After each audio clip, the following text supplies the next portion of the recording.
विधायकों की अगर बात आती है तो सबसे पहले नाम आलम बदी साहब का आता है।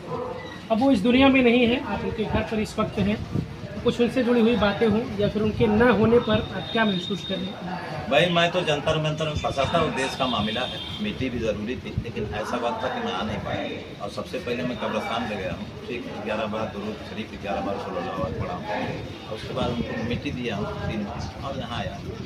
और मैंने बता दिया कि इस मुल्क में 3 लोग थे, मौलवी मसूद साहब मरहूम, इलियास आज़मी साहब, और ये दोनों लोग गुजर चुके हैं। एक सांसद रहे, एक PWD मिनिस्टर रहे 1977 में रामनरेश यादव की सरकार में, ये और एक आलम बदी थे। ये सब समाजवादी पार्टी किसी दल के नहीं थे, ये मुस्लिम मजलिस से निकले हुए लोग थे, ठीक है। जब डॉक्टर अब्दुल जलील फरीदी मरहूम एक्सपायर कर गए और पार्टी इस तरीके से हो गई तो इन्होंने अलग अलग करके एक राजनीतिक ग्रुप बनाया और समाज की, कौम की और गरीबों की, हिंदू मुसलमान सबकी सेवा की। आलम बदी साहब इस सदी के धरोहर, वो सिर्फ मुसलमान के नहीं बल्कि समाज के हर के धरोहर थे और वो चले गए। वो जगह कैसे पूरी होगी उसी की हम तलाश कर रहे हैं। जब किसी राजनीतिक व्यक्ति की बात होती है तो उससे वो बिल्कुल अलग थे, क्योंकि ना तो उनका किसी तरीके का लाव लश्कर, ना कोई दिखावा, वो बिल्कुल साधारण से रहते थे। इस तरीके से वो उन्होंने राजनीतिक अपना जीवन व्यतीत किया, 5 बार वो विधायक रहे। ये जो चीज़ें हुई आप भी देखते आए हैं, कुछ ऐसी घटनाएं हो जो आपसे भी जुड़ी हो? देखिए मेरे साथ तो बहुत सारी घटनाएं, इसलिए इत्तेफाक ऐसा था कि अभी भी लोग कहते हैं कि इनका मोह समाजवादी पार्टी से ही है। मेरे साथ बहुत घटनाएं हुई, जैसे 2003-4 जब 7 तक गवर्नमेंट थी, नेताजी मुख्यमंत्री थे, तो यहाँ पर एक गद्दोपुर कब्रिस्तान का भी मामला, एक मठ का भी मामला आया, ठीक है। यहाँ लोहरा में कुर्बानी नहीं हो रही तो उसका मामला, सुप्रीम कोर्ट का आदेश।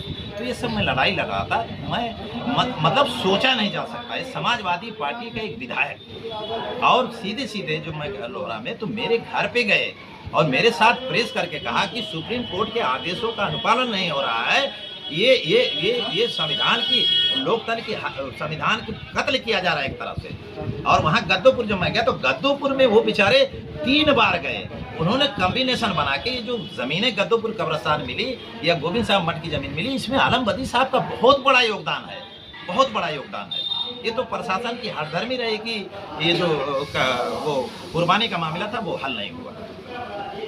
एक बात और चर्चा होती है जब उनका नाम आता है कि उन्हें एक बार मंत्री का पद दिया जा रहा था और उन्होंने मना कर दिया कि हम मंत्री नहीं बना। बहुत छोटी हैसियत थी मंत्री उनके लिए, बहुत छोटी है। एक बार नहीं दिया गया, 2 बार, एक बार तो मेरे सामने नेताजी जी दबा रहे थे, मैं खिदमत कर रहा हूँ। इतना बड़ा खुददार आदमी और वो सिर्फ आंखों से आंसू आ रहा, काला चश्मा इसलिए लगा दिया। क्यों, इसके पीछे क्या वजह थी? कौन नेता है जो मंत्री ना बनना चाहता हो? लोग पार्टियां बदल देते हैं मंत्री बनने के लिए, और आजकल आज के राजनीतिक परिवेश में यही देखा जा रहा है, लोग पार्टी बदल दे रहे हैं मंत्री बनने के लिए। वो ये पैमाना मानते थे कि जो मेरा विधानसभा क्षेत्र है या जो मेरा जिला है, ठीक है, उस जब अपने विधानसभा क्षेत्र से आगे बढ़ूंगा जिले के लिए, तो पहले तो अपने विधानसभा, आप देखते हैं कि एक एक ईंट को वो सर्वे करते, तमाम तरीके का, आपने तमाम तरीके का देखा होगा आपने। तो वो ये चाहते थे कि सरकार जो पैसा है, समझ रहे हैं, 100% उसका इम्प्लीमेंट, बेईमानी नहीं, चोरी नहीं, आपका जो हक है वही। हाँ। एक और सवाल, जब मुलायम सिंह यादव जी और रमाकांत यादव जी यहाँ से लोकसभा का चुनाव लड़ रहे थे, उस वक्त मुलायम सिंह जी ने इनसे कुछ बातचीत किया, अपने क्षेत्र की जो भी चर्चा हो रही थी उसके बारे में, तो इन्होंने सही सर्वे बताया कि आपका चुनाव फंस चुका है। अब यहाँ मैं नहीं कहूँगा ये बात मैं यहाँ नहीं कहूँगा, इसलिए कि मैं एक समाजवादी पार्टी के एक जिम्मेदार परिवार के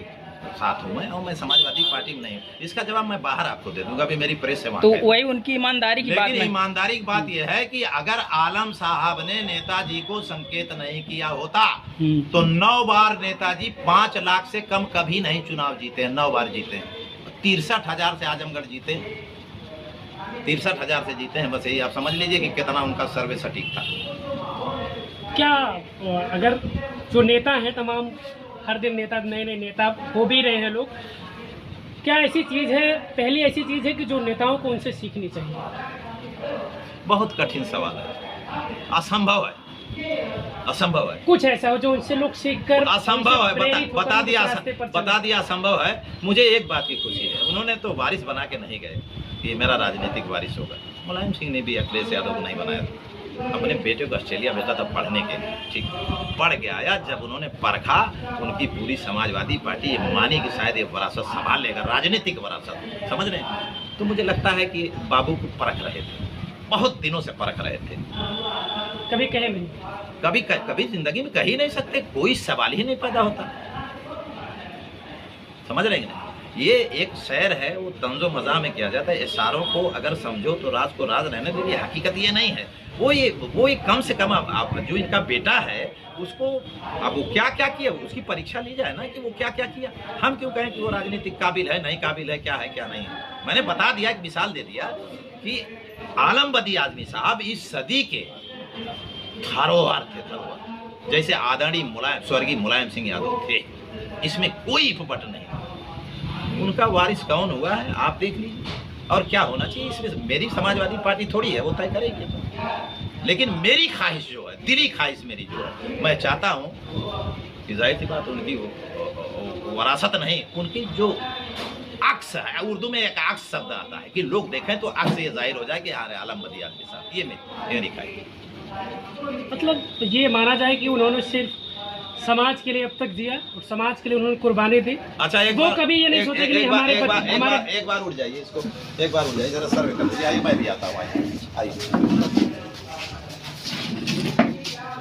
आप देखिए, आप बता दीजिए कि एक जो 5 बार का विधायक हो, एक 5 बार का विधायक हो, कभी ख्वाब में भी ये सोचा जा सकता है?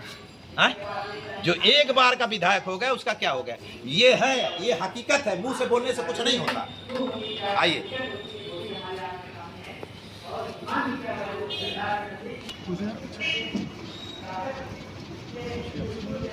आपके सवाल पूछा, आखिरी सवाल। कुछ बचा है, कुछ और उनकी जिंदगी से जुड़ी कुछ चाहते हैं और कोई जानकारी? कुछ शेयर करें आप, अगर कुछ बहुत संगत रही है।